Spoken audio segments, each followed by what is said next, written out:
Entonces, siguiendo con la parte de la órbita lunar, entonces vean que una característica particular es que está inclinada con respecto a la eclíptica más o menos 5 grados. ¿Qué sucede con esto? Sucede que entonces el camino del Sol, que era la eclíptica, y el camino de la Luna alrededor de nosotros, ¿verdad? No calzan exactamente. Entonces hay momentos en que la Luna está un poquitito por arriba del Sol y hay momentos que está un poquitito por abajo.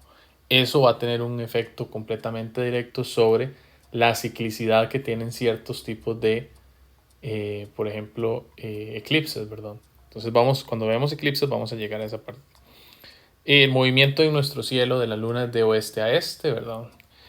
Y algo importante ahí, que dice ahí, es la Luna tiene un periodo de revolución alrededor de nuestra Tierra de 27.32 días. ¿Ok?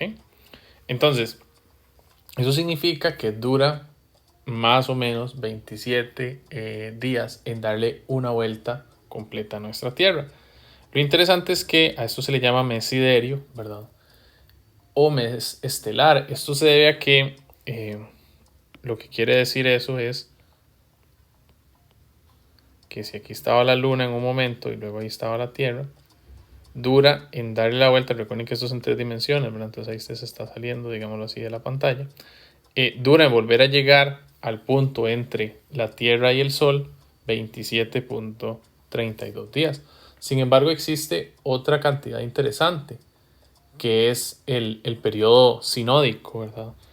Ese periodo sinódico es exactamente lo que dura la Luna en estar en la misma posición con respecto a la Tierra, ¿ok?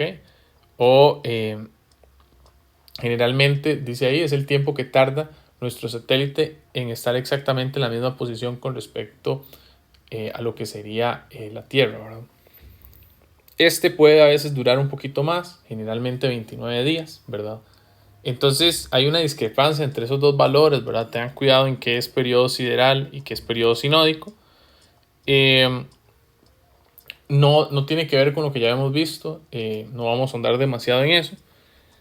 Lo que importa nada más es que generalmente oscila, ¿verdad? El tiempo que dura la Luna en darnos una vuelta completa no es un número fijo, ¿ok? Y vamos a pensar entre 27 a 29 días, por eso es que se utiliza en los calendarios lunares más o menos 28 días, ¿verdad? Hay un montón de creencias alrededor de la luna, ¿verdad? Muchos de los horóscopos, muchos de los calendarios originales son basados en 28 días gracias a esta ciclicidad, digamos, promedio que hay entre estos dos periodos, el sinódico y el siderio de la luna. Entonces podemos pensar alrededor de 28 días. Es lo que usualmente se utiliza, digamos, en el día a día. Lo interesante con esto es que sucede algo muy particular. Esto es más o menos lo que dura la luna en dar una vuelta a la Tierra. Pero ¿cuánto dura la luna en dar una vuelta sobre sí misma? Bueno, dura exactamente ese tiempo, 27.32 días. Y esto es muy particular, ¿verdad? Nosotros, si usted lo aplica para la Tierra dura 24 horas en dar una vuelta sobre su propio eje y 365.25 días en dar una vuelta alrededor de el Sol, que es el astro al que le damos vueltas. La Luna no, la Luna le da vueltas a la Tierra y da vueltas sobre su propio eje al mismo tiempo, ¿ok? Al mismo ritmo.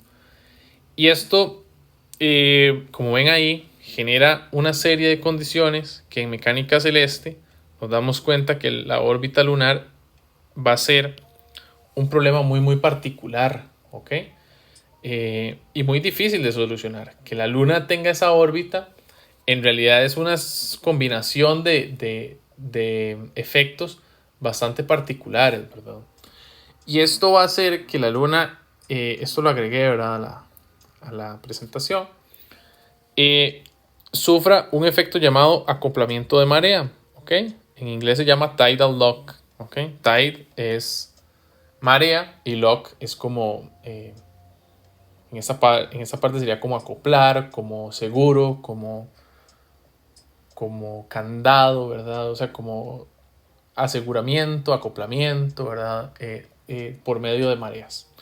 Entonces, ¿qué significa esto? Esto significa que si usted se recuerda, dura más o menos 28 días en dar una vuelta a la Tierra. Y más o menos también dura 28 días, esto sí es un poquito más exacto, en dar una vuelta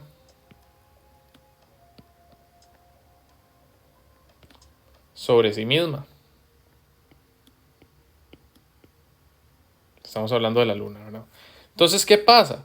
Pasa que si usted está, ¿verdad? Ups, ahí selecciona eso. Pasa que si usted está, ¿verdad? Ahí en Costa Rica, feliz, observando la Luna. Entonces, cuando la ve por aquí, le ve esa cara, luego la Luna se mueve y nosotros nos movemos con ella, y cuando usted la ve para allá, también le ve la cara, y luego la ve acá y también le ve la cara, y luego para acá y también le ve la cara. Es decir, siempre le ve el mismo lado a la Luna, ¿ok? Y por eso se habla del misterioso y místico lado oscuro de la Luna. Esto se debe a este fenómeno, ¿verdad? Usted puede hacer el ejercicio. Yo les voy a subir un video de cómo hacer ese ejercicio en casa, ¿verdad? De entender esto del tidal lock, ¿verdad? O del ¿cómo se llama? Del acoplamiento de marea, perdón. Lo único que quiere decir es que la rotación y la traslación tienen el mismo periodo, duran más o menos lo mismo.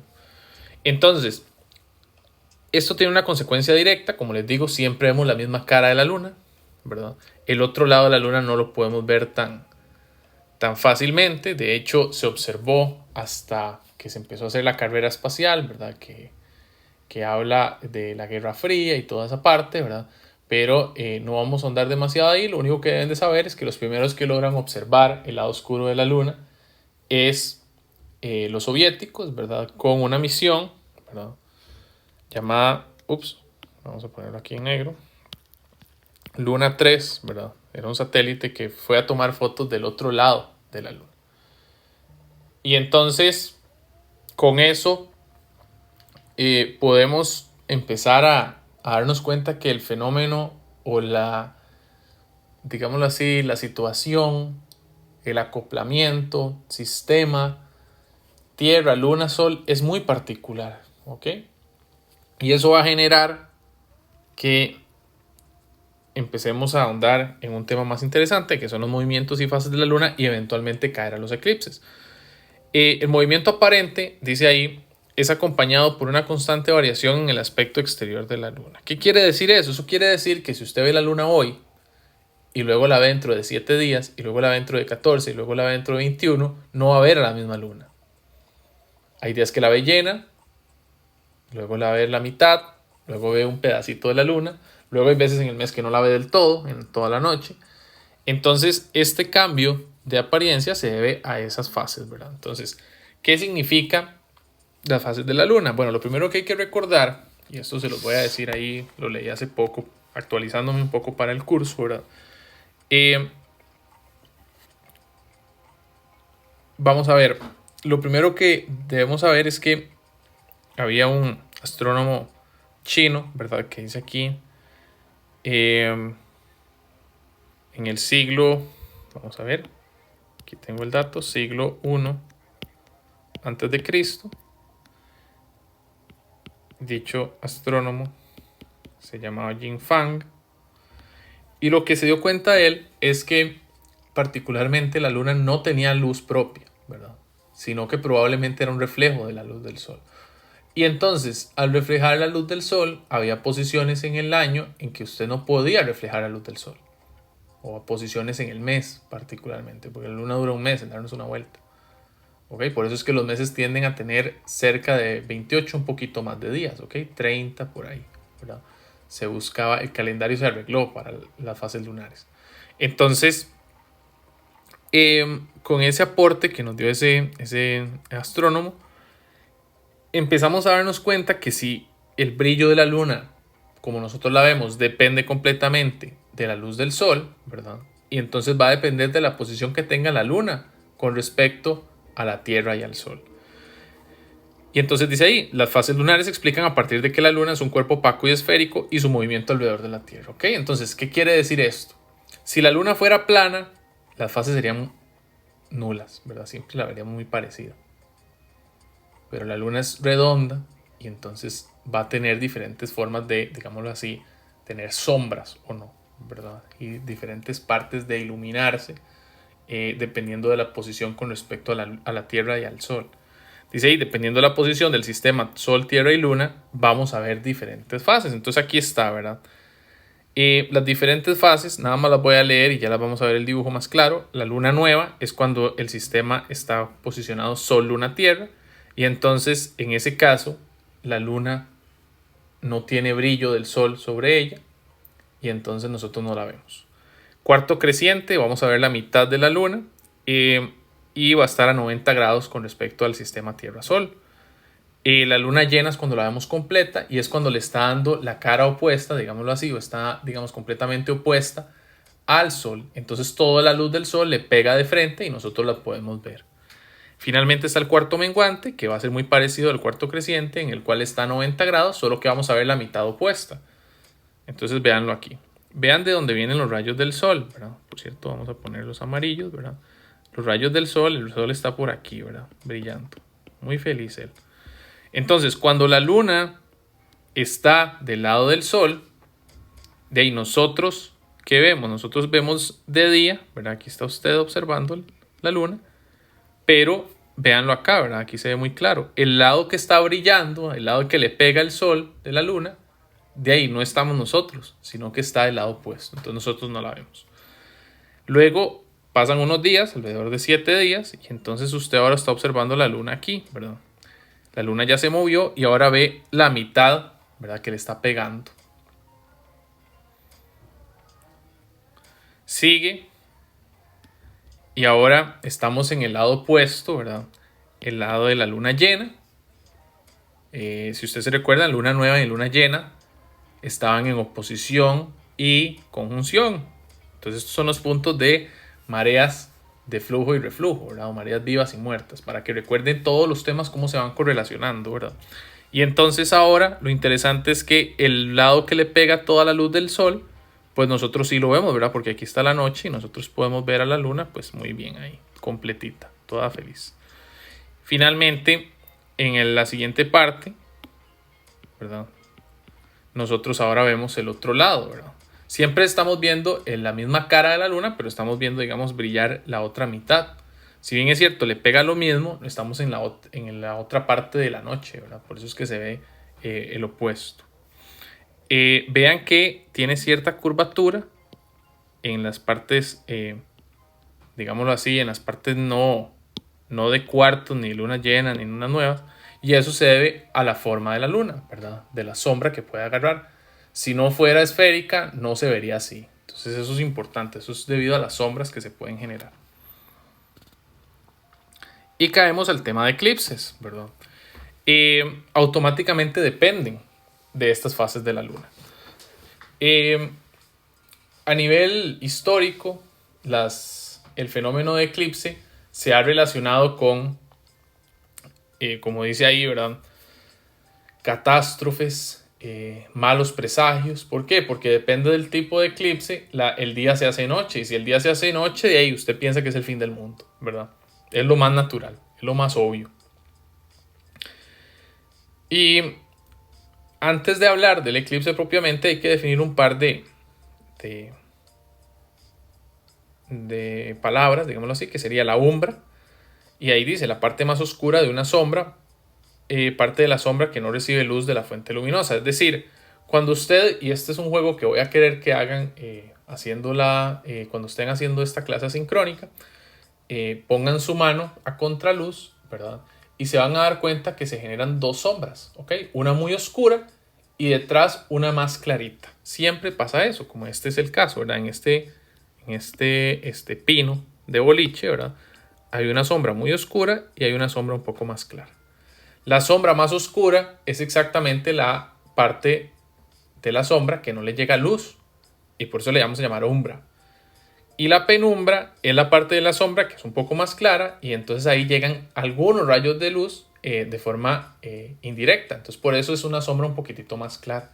Siempre que se genera una sombra da este fenómeno. Entonces yo los invito a que empiecen a fijarse en la umbra y en la penumbra, ¿verdad? Eso sí, siempre que tenga una única fuente luminosa, ¿verdad? Si usted tiene varias, ya aparecen un montón de sombras y ya no funciona, ¿verdad? Siempre concentre una única fuente luminosa.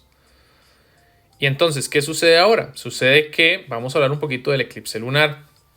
Lo primero es que para que haya eclipse lunar, vamos a tener luna llena, ¿ok? Luna llena.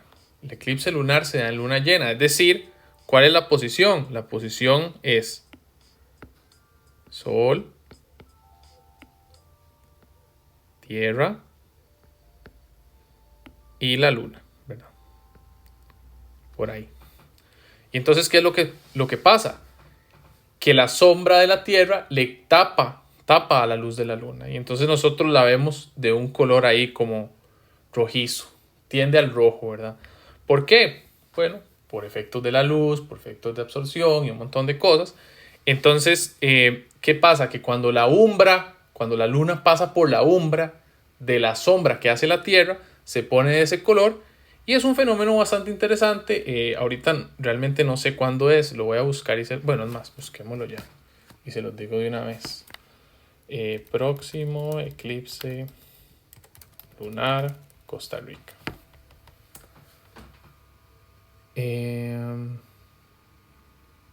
No, 2021.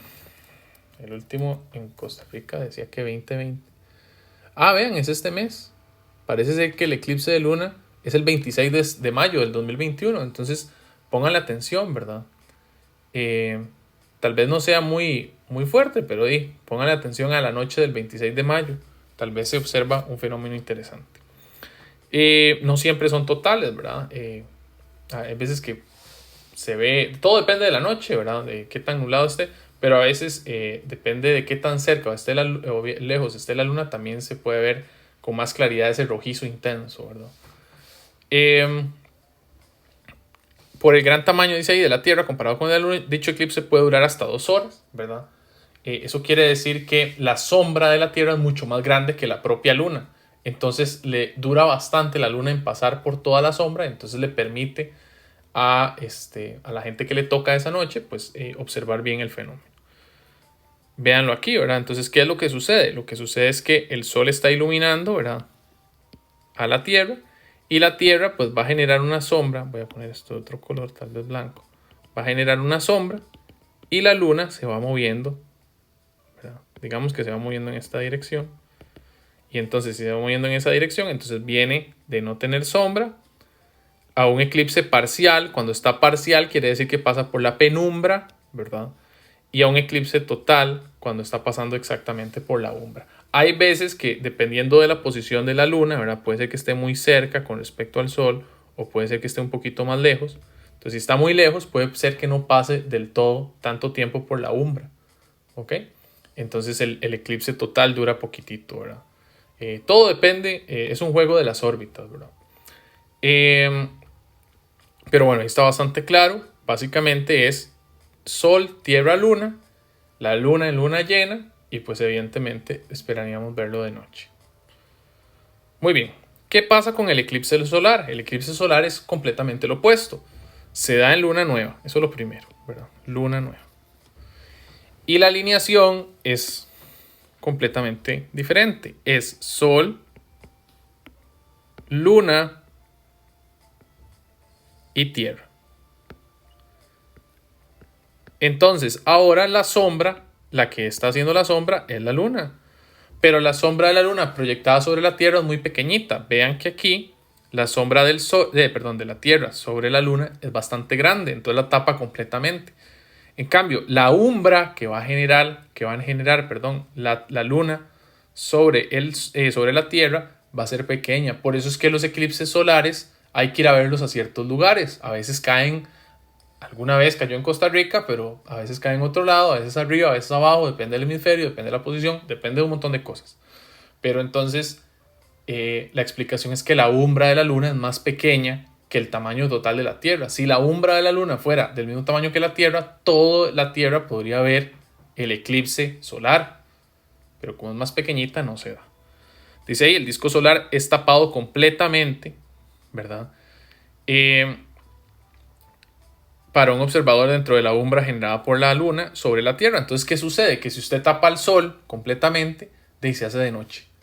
Entonces, lo interesante del eclipse solar es que es un fenómeno que es el mediodía, son las 2 de la tarde y se pone completamente oscuro. Tanto así que los animales se van a dormir, los pájaros vuelan a acostarse, suceden un montón de fenómenos muy interesantes, ¿verdad?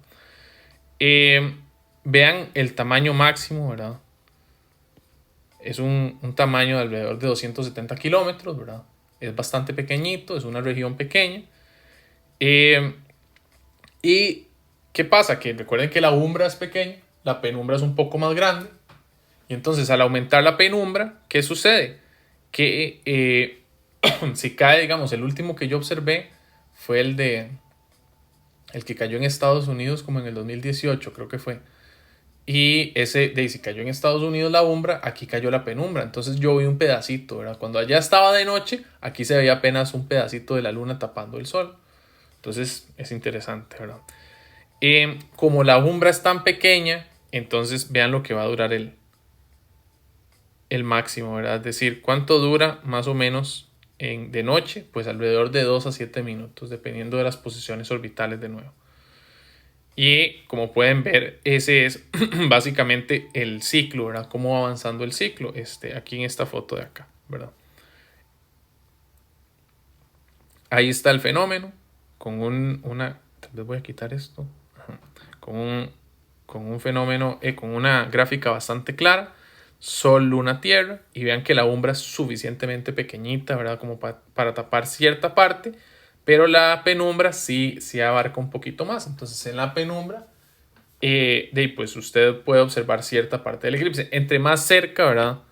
Si usted está por aquí, comparado con la gente que está por acá, pues evidentemente cuando está en el máximo, las personas que están más cerca de la umbra pueden ver, por así decirlo, más parte del sol tapado, ¿verdad? Menos parcial se vuelve el eclipse que están observando. Hay un eclipse más, que es el eclipse anular. El eclipse anular es muy particular. Es un eclipse solar, igual, pero en el cual la luna está en el apogeo, ¿verdad? Entonces, ¿qué significa apogeo? Apogeo es la posición más lejana de la luna con respecto a la Tierra. Entonces, como está tan lejos de la Tierra, no logra tapar completamente el disco solar.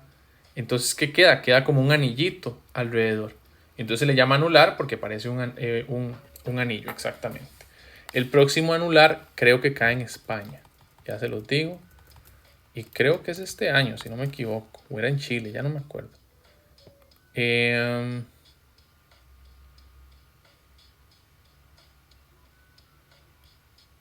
Estoy buscando, denme un segundo. Este dato, ¿qué lo habré hecho?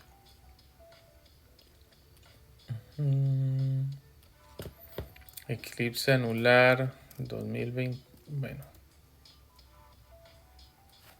En España, era este. Dice que en España en el 2026, pero ese va a ser total. Próximo eclipse anular. De ahí me sale que 2023. Entonces no sé, me equivoqué.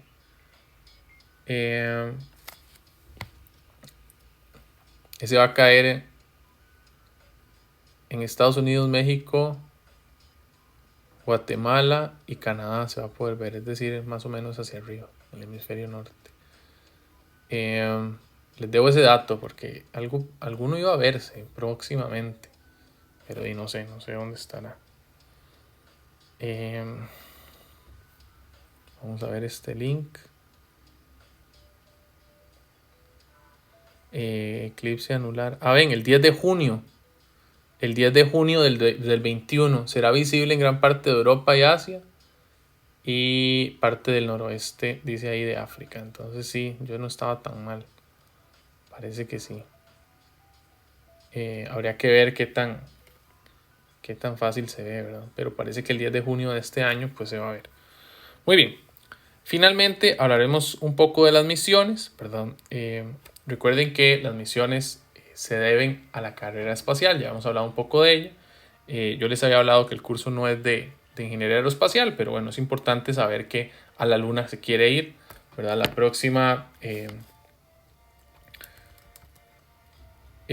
próxima misión es de únicamente tripulada por mujeres y se va a llamar Artemisa, creo que era. Déjenme ver. Ahorita los nombres estoy terrible. Ajá, Artemisa. Programa Artemisa.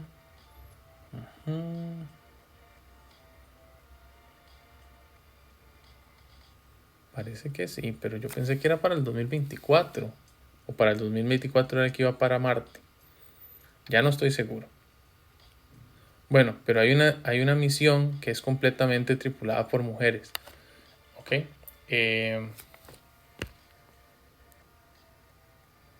La primera mujer y el próximo... Sí, digamos, la idea del programa Artemisa es llevar a la primera mujer a la luna y eventualmente pues llevar más misiones con hombres también, de forma que termine en el 2033, dice aquí, enviando a personas a Marte, ¿verdad? Entonces es una serie de misiones que empieza llevando a la gente a la luna y eventualmente se quiere que los lleve a Marte, ¿verdad?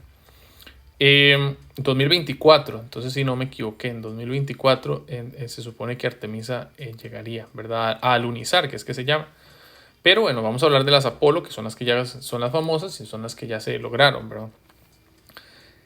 Esta fecha es importante, el 16 de julio del 69, llegan estos tres señores, Neil Armstrong, Michael Collins y Edwin Aldrin Jr., y completan la misión. ¿Cuál era la misión? Alunizar, llegar a la luna, llevar al hombre a la luna. Y entonces, interesantemente, de los tres, solo dos alunizan, solo dos tocan la luna, por así decirlo, Armstrong y Aldrin, ¿verdad? Y bueno, de ahí Michael Collins queda en la historia como el que casi, ¿verdad? Qué interesante ser esa persona, ¿verdad? El que llegó a la luna, pero no la tocó, ¿verdad? No tocó la luna, no logró alunizar. Las misiones Apolo no se quedaron en la 11, ¿verdad? Antes de Apolo 11 hubieron evidentemente 10 misiones, las cuales no es que todas fueran no satisfactorias, ¿verdad? De hecho, varias fueron exitosas. Lo que pasa es que no todas las misiones Apolo querían llegar a la luna a la primera, sino que primero querían orbitar, luego querían enviar al hombre a tal zona, luego orbitar sobre la luna sin alunizar, y ahí fue Apolo 11 la que logró alunizar por primera vez. Se lograron 6 alunizajes, ¿verdad? 11, 12 y de la 13 a la 17, ¿verdad? Que fue la última, Apolo 17. ¿Qué pasó con la 13? Bueno, vea la película de Tom Hanks, ¿verdad? Esa es una película hasta cierto punto basada en los hechos de Apolo 13. Apolo 13 fue un fracaso, ¿verdad? No se le llegó y pasaron una serie de accidentes interesantes. Los invito a que vean la película. Vea la cantidad de piedra lunar que se traen, 384 kilogramos de muestras, ¿verdad? Y algo interesante es que en Apolo 17 se agrega, antes iban mayoritariamente ingenieros, ¿verdad? Aeroespaciales, pero se empiezan a llevar geólogos, ¿verdad? Y otras cosas, ¿verdad? Particularmente Harrison Schmitt. Se lleva el vehículo lunar y se recorre un trayecto de 35 kilómetros. Es bastante, ¿verdad? Es bastante para estar llegando hasta la luna. Esta es una foto de la última misión. Esta imagen particularmente es de Apolo 17. ¿Ok? Igual que aquí, ven, estos son... Siempre los Apolos tenían los nombres de los tripulantes. ¿Ok? Entonces, para que manejen eso. Muy bien, y con eso terminamos la clase.